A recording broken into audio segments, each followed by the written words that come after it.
Probably around 2008. I was working at HMV, and I became a buyer there.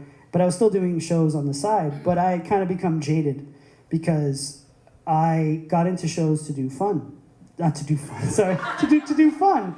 No, I got into doing shows for fun, and it started to become a business. That particular genre of music that I dealt with was like getting on the covers of magazines, getting in movie soundtracks. It was becoming like a thing.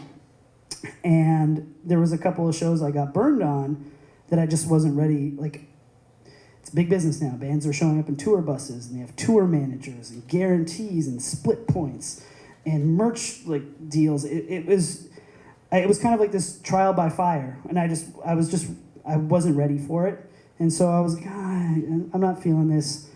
At the time, I was like, maybe I'll stick with HMV, which in hindsight, I got lucky. I got a hold of a couple bands, like at the right moment, where they went from playing Café L'Inconditionnel, where I did all my early shows, which was Alcoholics Anonymous and Narcotics Anonymous cafe that let us do shows in the back. We paid $225 for the room.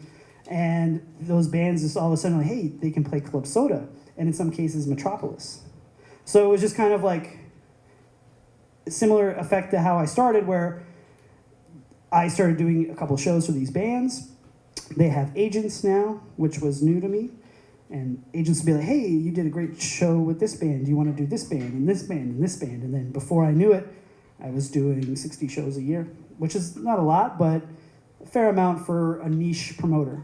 So that's kind of how it happened, how I ended up. It was kind of a right place, right time, where that particular music that I deal mostly in just became like the new thing for adolescents, and basically just rode that wave. On top of like telling people like the type of shows I do are an island unto itself, I feel like Montreal as a market is so weird and unique.